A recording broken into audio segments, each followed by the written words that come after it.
téléspectateurs, bienvenue à une nouvelle édition de notre programme Au Féminin. Aujourd'hui, grâce à la nouvelle technologie, nous serons en compagnie de Madame Fatma Abdallah et ensemble, nous allons découvrir non seulement les points marquants de sa vie, mais également des souvenirs très intéressants en ce qui concerne le monde des célébrités qu'elles connaissent à travers son travail comme guide touristique.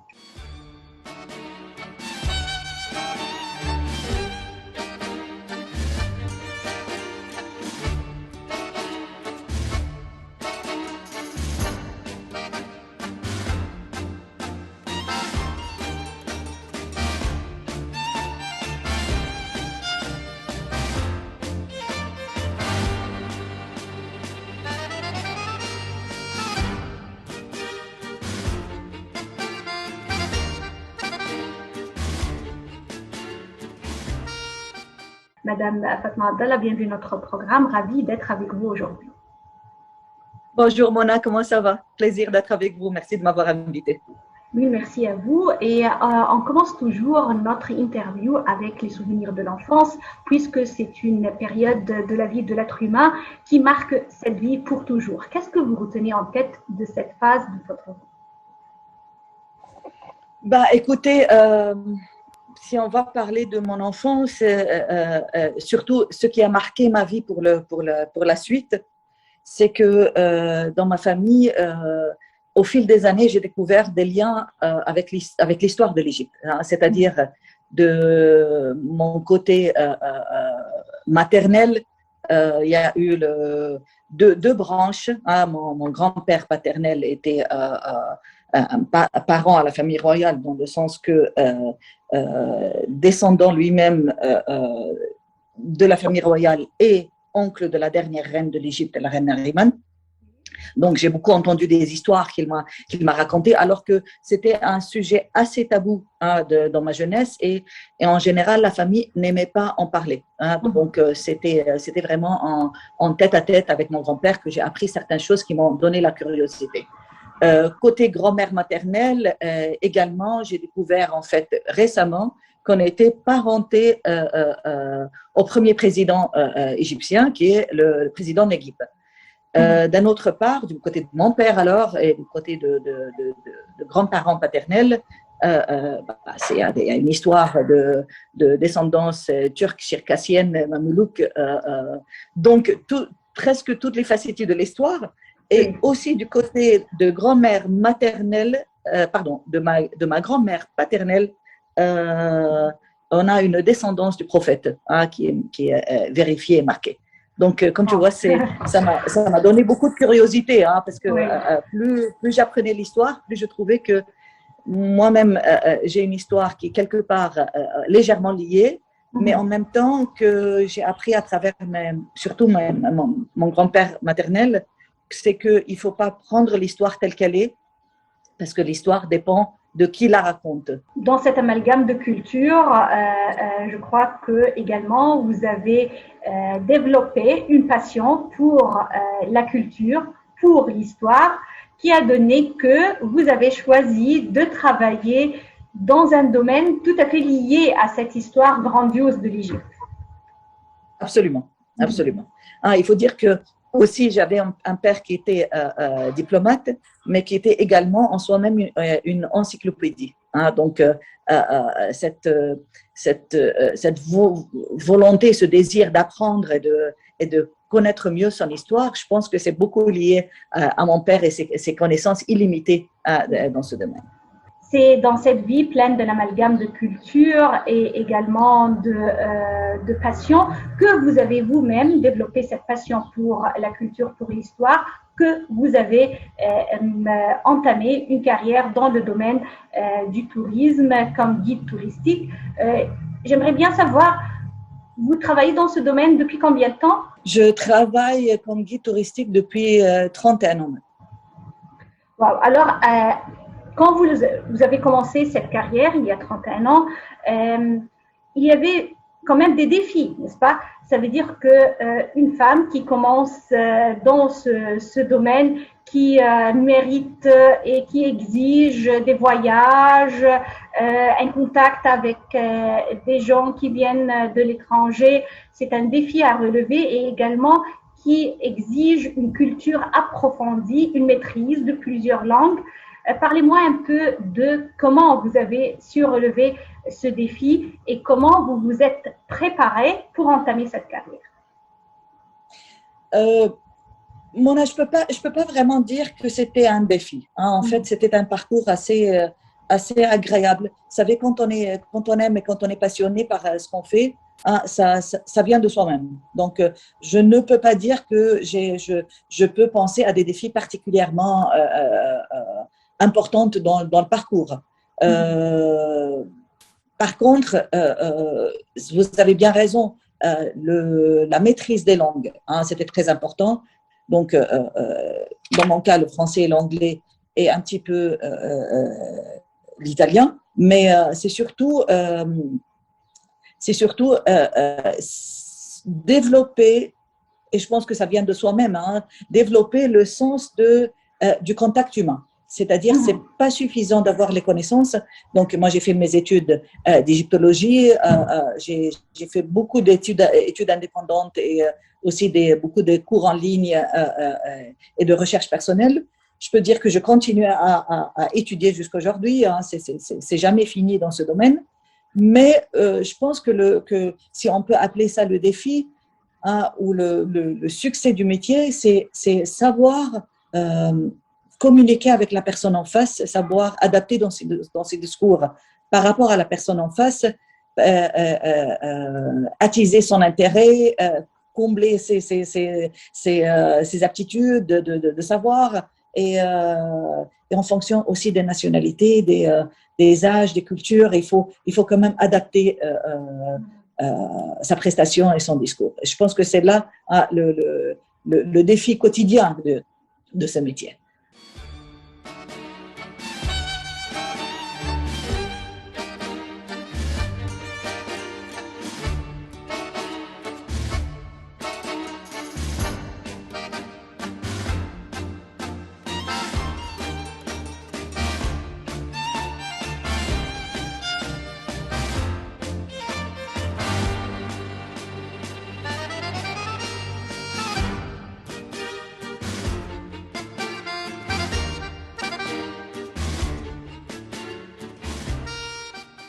Vous l'avez mentionné justement, les talents personnels diffèrent d'une personne à l'autre et également contribuent à la réussite de cette personne dans sa carrière.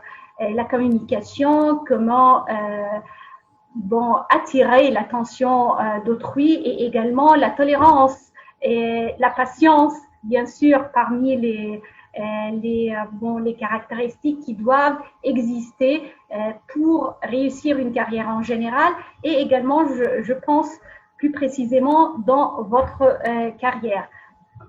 Parlez-moi alors des genres de touristes qui viennent. Moi, je sais très bien que vous avez travaillé avec des célébrités, on va parler de ça, mais avant de parler de vos souvenirs avec des célébrités, parlez-moi des événements ou des souvenirs avec les touristes en général. Quelles sont les questions qu'ils posent? Qu'est-ce qu'ils demandent? Comment vous les traitez? Comment trouvez-vous ce monde?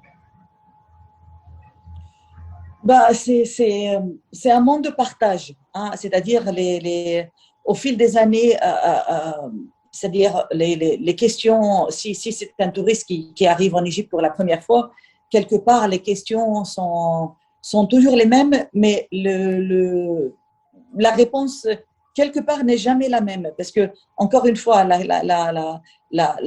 réponse, si elle n'est pas purement archéologique, hein, mais c'est les questions sur le quotidien, les questions sur les conditions de vie, les questions sur l'économie, la politique d'aujourd'hui. Donc, ça change tous les jours. Donc, aussi, ça demande une connaissance de son entourage et du développement qui arrive autour de soi, des problèmes, des challenges, et comment interpréter et comment faire passer ce message. Comme souvenir avec les touristes d'événements particuliers, moi je vais dire que mon plus beau souvenir, ce sont les liens d'amitié et les liens d'affinité qui se créent immédiatement, mais sur le point de vue aussi défi personnel, c'est aussi tout de suite quand on a un groupe ou un petit nombre de personnes et tout, systématiquement, il y a une personne qui soit n'est pas intéressée, soit pense tout connaître. Alors là, ça devient un défi personnel de justement attirer l'intérêt de la personne, créer la curiosité et aussi donner l'information assez complète, assez ludique, assez digeste pour rendre toutes sortes de visiteurs et de clients intéressés à ce qu'ils visitent. Oui, je crois que vraiment ça peut rester un défi quotidien.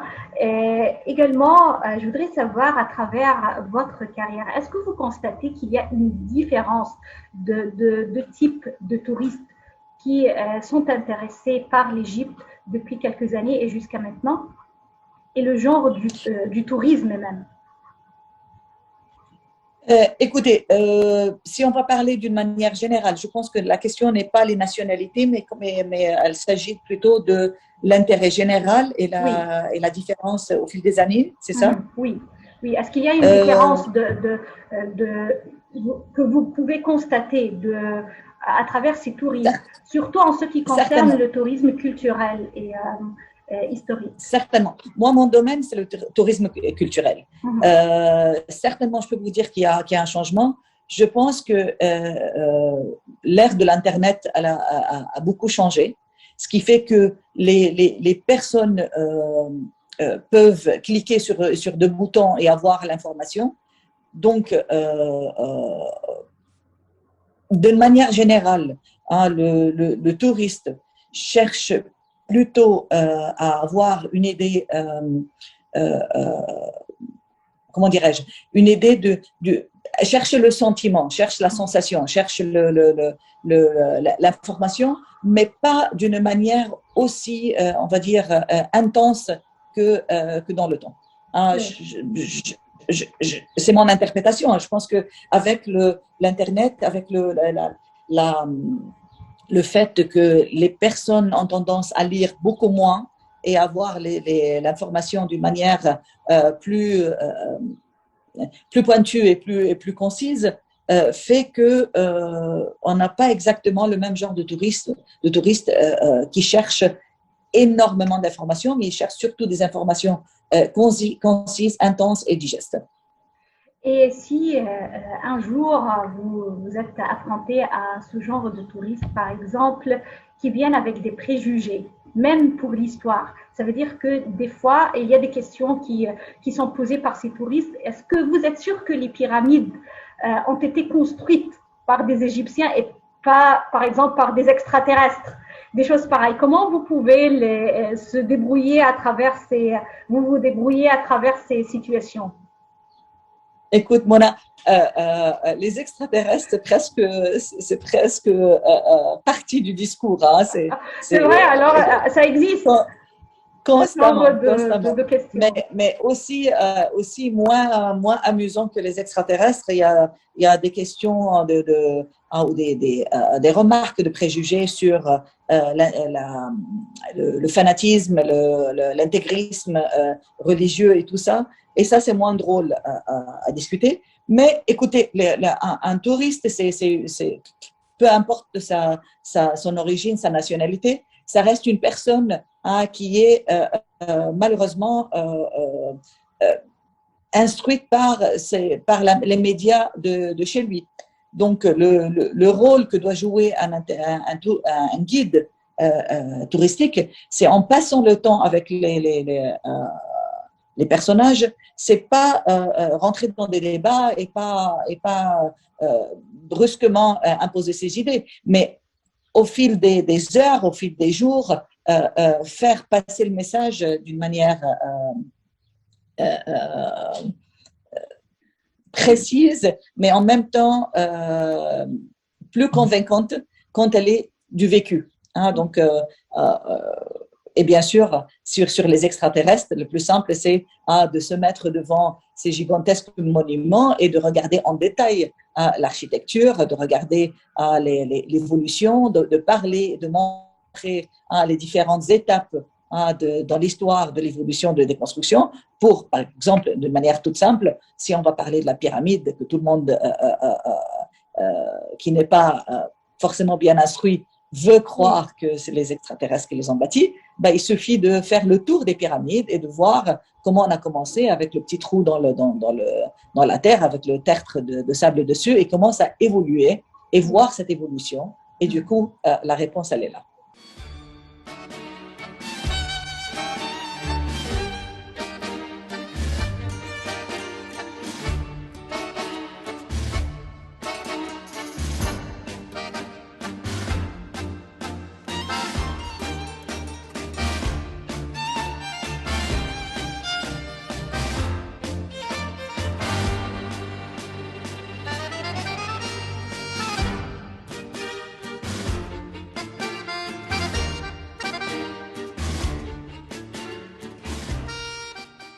Également, je crois qu'à travers votre carrière, vous avez eu l'occasion de partager des moments avec des célébrités qui venaient visiter l'Égypte, et ça couvre un peu tous les domaines de célébrité, le monde politique, économique, sportif, un peu du tout.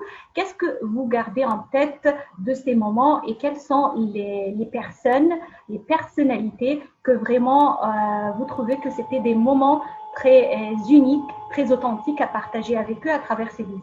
J'ai eu la chance d'accompagner beaucoup de personnages de marque. Ça dépend bien sûr si c'est dans un cadre officiel ou dans un cadre privé. Dans le cadre privé, j'ai pas retenu des photos parce que justement c'est privé et j'apprécie et je comprends que des gens comme ça aiment rester dans le cadre privé. Donc, tout ce que j'en ai gardé, c'est des souvenirs, c'est des moments particuliers. Et il y a aussi les visites officielles. Alors, pour les visites officielles, je ne peux pas dire qu'il y a franchement un échange, où il y a le moment de faire un échange important, mais quand même quelques petits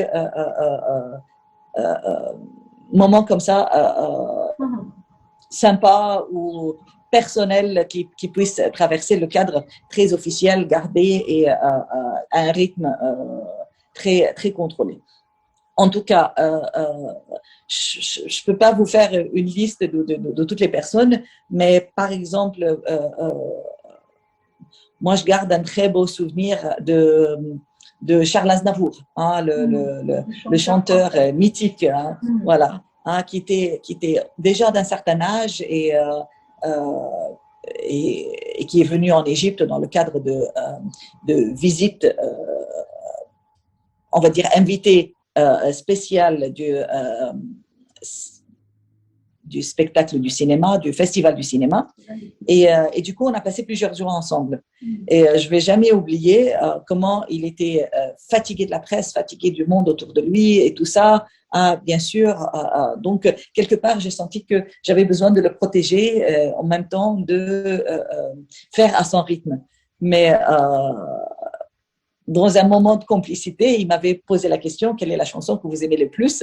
Donc, quand je le lui ai dit, il me l'a chanté. Hein, il me l'a chanté en privé à la voiture. C'était trop beau. Hein, c'était absolument trop beau. Quoi d'autre? J'ai eu la chance d'accompagner le roi et la reine de Belgique juste pour une journée au Caire. Et après la visite, après qu'on s'était dit au revoir et tout, j'étais très touchée de recevoir un appel téléphonique de la part de l'ambassadeur ou de l'époux de l'ambassadrice qui l'accompagnait, qui me disait que Son Altesse aimerait déjeuner avec moi avant de quitter le Caire. Donc, ça aussi, c'était très touchant de repartir, de la rejoindre dans son convoi et aller s'installer à déjeuner ensemble en tête-à-tête. Et finalement, on a discuté de l'Égypte, mais on a discuté aussi entre femmes de nos enfants, de nos histoires perso. Donc, ce sont des moments comme ça que je trouve assez délicieuses, qui rendent ces rencontres-là très touchantes. Sur le plan personnel, la carrière d'un guide également mérite beaucoup de voyages, de rester pour de longues heures loin de la maison. Je voudrais savoir comment vous avez su faire l'équilibre entre vos responsabilités professionnelles et votre vie et vos responsabilités envers votre famille. Ben, écoutez, le challenge de la femme en général, c'est cet équilibre-là qui, d'une manière personnelle, je pense qu'on ne peut jamais garder cet équilibre. C'est-à-dire, il y aura toujours le sentiment de culpabilité, soit vis-à-vis de sa famille, soit vis-à-vis de son travail. Et ça, c'est une chose que toute femme avec des enfants doit vivre avec. Je sais pas, peut-être je généralise trop, mais il me semble que c'est le cas de assez beaucoup de femmes qui ont une carrière. Moi, je pense que la manière avec laquelle j'ai pu faire un certain équilibre, et pas un équilibre parfait, c'était de travailler beaucoup moins quand les filles étaient petites, et surtout voyager beaucoup moins. Ce n'est qu'à partir on va dire, de leur adolescence que je commençais à voyager plus. Mais mon seul regret, c'est que sans le vouloir, le temps a passé très, très vite et ces filles ont grandi, elles ont quitté le foyer. Et si j'ai à refaire, je pense que je resterai beaucoup plus avec elles. Voilà. Et également, je voudrais savoir qui est la femme qui vous a impressionné ou inspiré au cours de votre vie et comment elle l'a fait. Alors là, je ne peux pas parler d'une seule femme. Il y en a beaucoup. C'est-à-dire sur le point personnel, une amie, une collègue, presque une sœur d'une connaissance de 25 ans m'a appris beaucoup sur la beauté du contact humain et la compassion vis-à-vis des autres. C'est une personne que j'admire énormément pour ça et je pense que j'ai beaucoup appris d'elle. L'humilité et la compassion.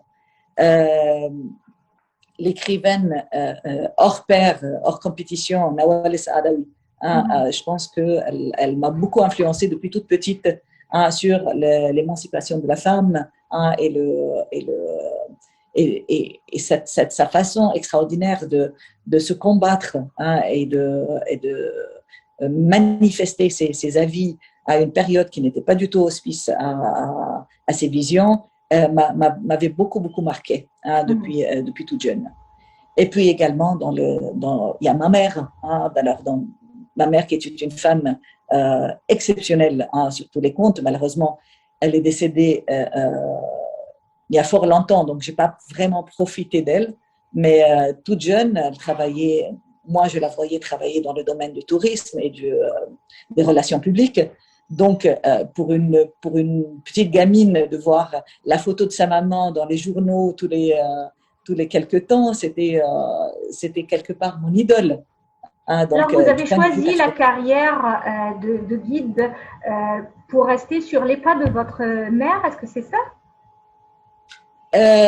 Non, je ne peux pas tout à fait dire ça parce que c'était un domaine différent. Elle était dans l'hôtellerie, elle était dans l'accueil et dans les relations publiques qui a fait beaucoup de travail sur un public égyptien et pas étranger. Mais je pense que j'ai appris d'elle les valeurs du travail en général, comment être consciencieuse, comment être respectueuse de son travail. sans regarder qu'est-ce que ça ramène, qu'est-ce que ça donne, mais effectivement se donner à fond. Alors, c'était elle le modèle que j'avais vu d'une femme qui se donnait à fond à son travail et qui était très valorisée, très respectée par tout le monde. Et quel est le meilleur conseil que vous avez reçu au cours de votre vie?